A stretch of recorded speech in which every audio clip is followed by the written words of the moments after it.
গোমতী জেলার প্রশাসনের উদ্যোগে শুরু হলো উদয়পুরে হর ঘর তিরঙ্গা কর্মসূচি।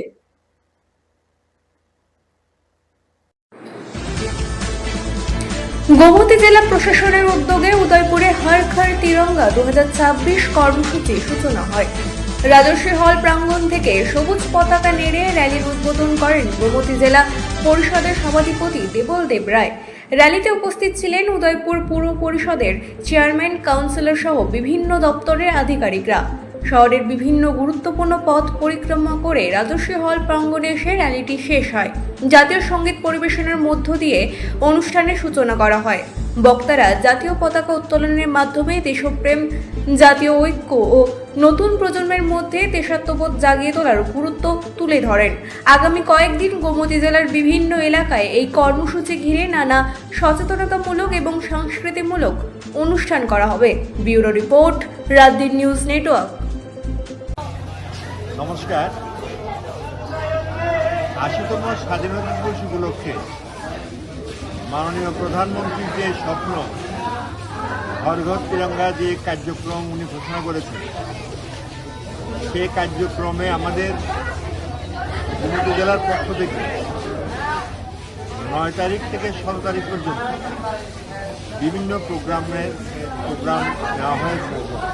তার মধ্যে আজকে যে প্রোগ্রামটি হলো সেটা হলো হর ঘর তিরঙ্গা।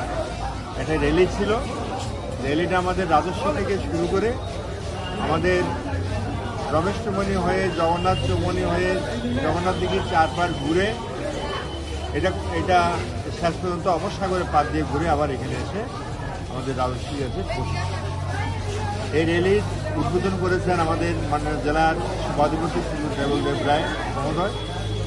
সেখানে পৌর পরিষদের পক্ষ থেকে আমরা উপস্থিত ছিলাম সবাই। আমাদের মাননীয় মহকুমা শাসক ছিলেন। আজকের এই র্যালির জন্য যাকে দায়িত্ব দেওয়া ছিল উনি ছিলেন আমাদের জেলার assistant director youth affairs and sports Shantanu Sutradhar মহোদয়কে।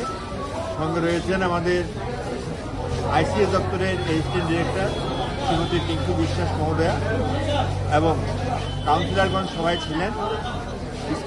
বিভিন্ন স্কুল থেকে বিভিন্ন ছেলেমেয়েরা এসেছে।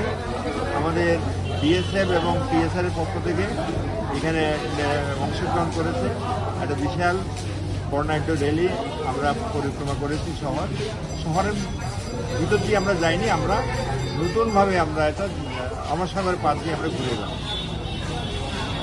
মানুষের মধ্যে একটা জাতীয়তাবোধ জাগরণের জন্য এই একটা র্যালির আয়োজন করা হয়েছে, যাতে মানুষ আমাদের বিকশিত ভারত যে সংকল্প মাননীয় প্রধানমন্ত্রী 2047 সালে যার 100 বছর পূর্তি হবে, সেই 2047 সালের লক্ষ্যকে এগিয়ে নেওয়ার জন্য আমাদের এই বিকশিত ভারতের বিকশিত ত্রিপুরার